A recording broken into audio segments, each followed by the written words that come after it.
Good Thursday morning, everyone, and welcome into today's daily Bible reading for November the 16th. Today we are reading together in Second Chronicles chapters 26 and 27. We're going to read about Uzziah and his reign and also the reign of his son Jotham. So let's get into reading here in the text of Second Chronicles 26 and 27.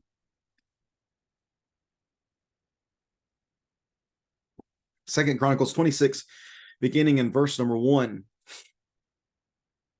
All the people of Judah took Uzziah, who was 16 years old, and made him king in the place of his father Amaziah.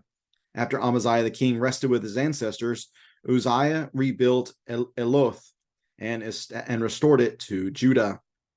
Uzziah was 16 years old when he became king, and he reigned 52 years in Jerusalem.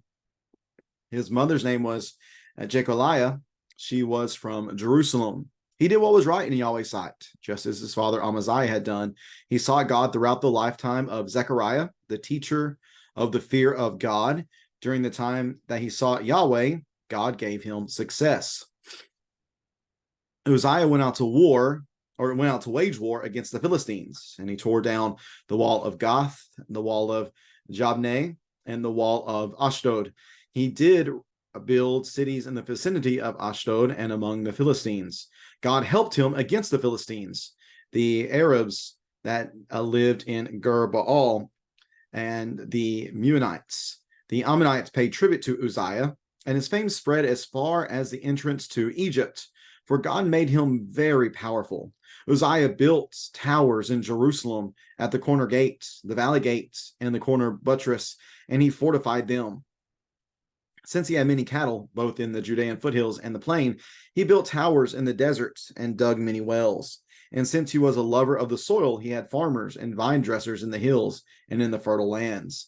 Uzziah had an army equipped for combat that went out to war by division according to their assignments, as recorded by Jeiel, the court secretary, and Maaseiah, the officer under the authority of Hananiah, one of the king's commanders. The total number of the family heads was 2,600 valiant warriors. Under their authority was an army of 307,500 equipped for combat, a powerful force to help the king against the enemy. Uzziah provided the entire army with shields, spears, helmets, armor, bows, and sling stones. He made skillfully designed devices in Jerusalem to shoot arrows and catapult large stones for use on the towers and on the corners. So his fame spread even to distant places, for he was wondrously helped until he became strong.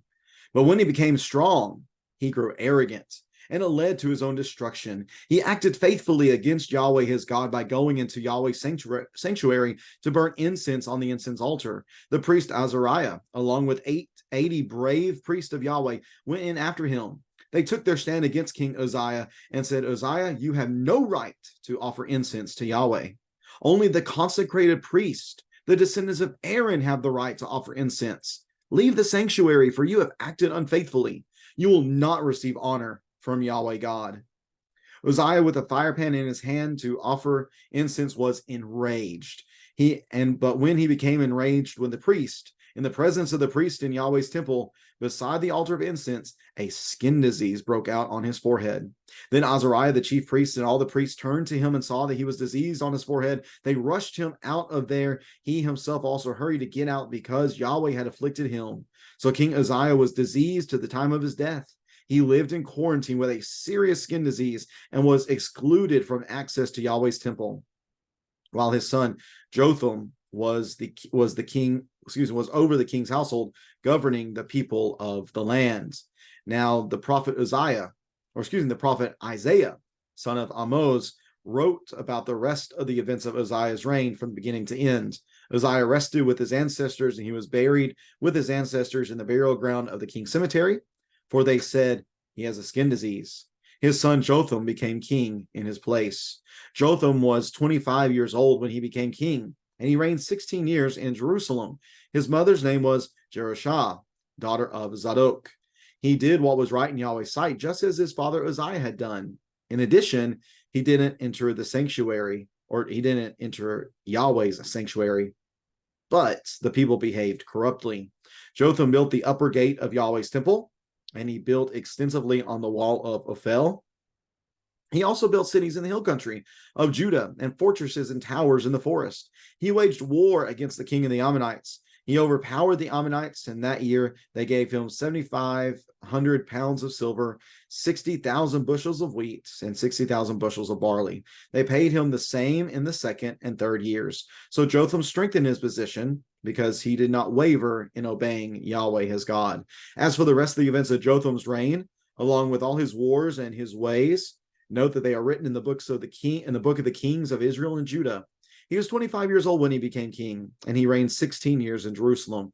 Jotham rested with his ancestors and was buried in the city of David. His son Ahaz became king in his place. And that is the text of 2 Chronicles 26 and 27. 2 Kings 26 and 27. Uzziah is the next king after Amaziah. And the text tells us that he sought God throughout the lifetime of, or I should back up, excuse me. He did what was right in Yahweh's sight, just as his father Amaziah had done. Again, it's very interesting to me the way that the chronicler describes the reign of some of these individuals. Yes, there was times whenever Amaziah sought after Yahweh, but we can't forget back in our read yesterday in chapter 25.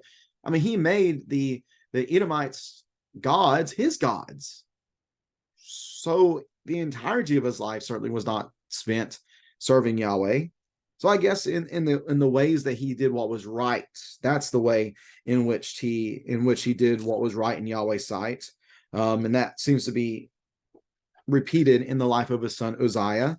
But we also see an echo from a previous king, from Joash. Remember how Joash had Jehoiada, and during the life of Jehoiada, Joash did well in his leading of Israel.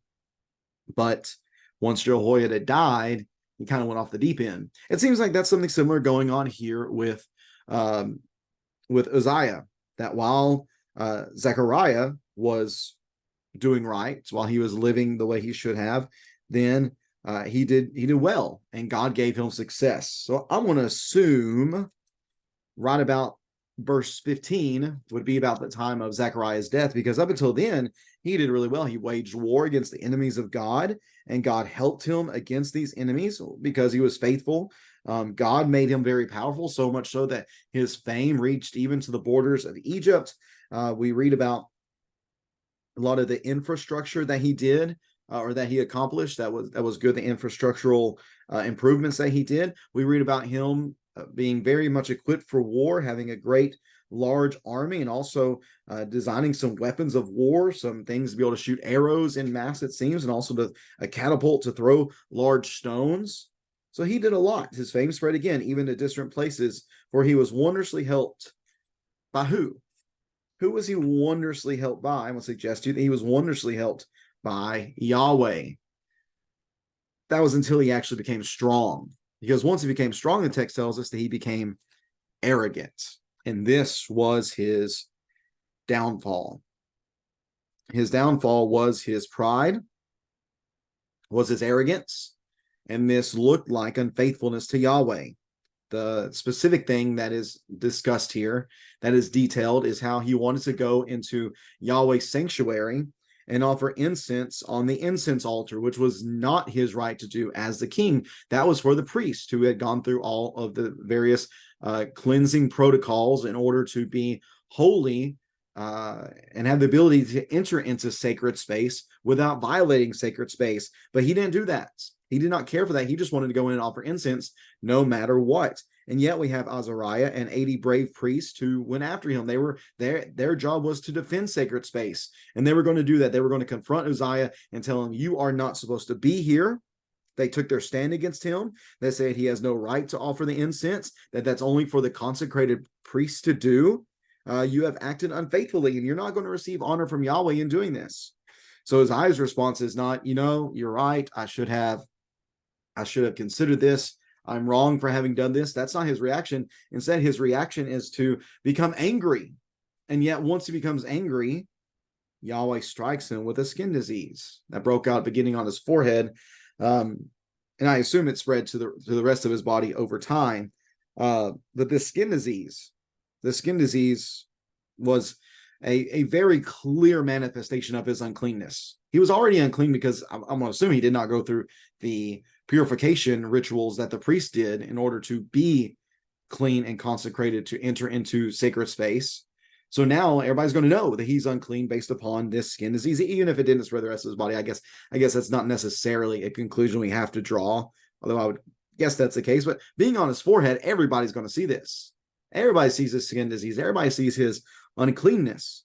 So they rush him out. And he was afflicted by Yahweh. The text says explicitly that Yahweh was the one who had afflicted him with this skin disease. And he had that skin disease until the day of his death, and he actually had to be quarantined. And he most certainly was excluded from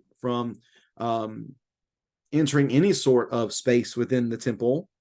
And during that time, his son Jotham took over. The text tells us that Isaiah did some writing about Uzziah. And I don't necessarily think that we have that particular writing. Isaiah might say some stuff about Uzziah within the text, and I'm sure it does, but it's not a complete record, I do not believe, in Isaiah. But whenever Isaiah finally dies, the text tells us that he is buried with the other kings, but some speculate that his tomb might have been a bit separated from the rest of the kings simply because of his skin disease, which is why it mentions that he has a skin disease. Why would it mention that? Again, many people speculate that his tomb would have been separated from the rest of them in some way, shape, or form. And at that point, Jotham becomes king, and he was a good king. Yeah, his text here is very short, but the details that the chronicler gives us concerning him is good, that he did what was right in Yahweh's sight, just as his father Uzziah had done. Again, probably talking specifically about the good things he had done during the life of Zechariah. Now, he did not repeat the sins of his father in trying to enter the sanctuary. That was a good thing. But a negative during his reign is that the people behaved corruptly. For all the good that Jotham had done, it doesn't seem like he gave a great deal of effort to try to eradicate any sort of paganism or idolatry or unfaithfulness of the people from the land. But what he did do is he did a lot of work on the temple. He did a lot of work on the walls. He did a lot of work on the cities in the hill country, on the fortresses, on the towers. And again, he fought against the enemies of Israel, fought against the king of the Ammonites. He overpowered them and had them in subjugation. And the text tells us that he was strengthened in his reign and in his rule because he did not waver in obeying Yahweh his God. So this pattern we've had of people doing good then not doing good and not doing good, we don't see that with Jotham. We actually see him just, for the most part, being described as being a good king, that he did not waver in his obedience to Yahweh. He only reigned for 16 years, but then he rested with his fathers in the city of David, and then Ahaz becomes the next king, and we'll read about that tomorrow in chapter 27. But I just really, again, it's unfortunate thinking about Joash with Jehoiada, thinking about Uzziah with Zechariah, and the fact that they did a lot of good work while they were surrounded by good influences. But once they went away, once they gained some power, once they were successful, that success and that power went to their heads, and they failed to make good choices following that. And just a couple of really important reminders to us to surround ourselves with good people, surround ourselves with good influences.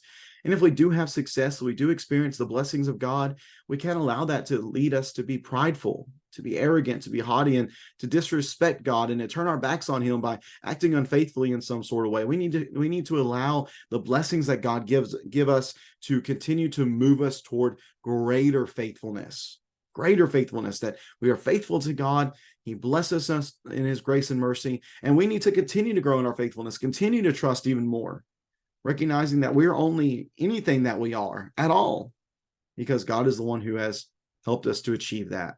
So let's not turn our back on God. Let's not become arrogant. We certainly need to take heed lest we fall. We need to be humble so that God in the proper time can exalt us.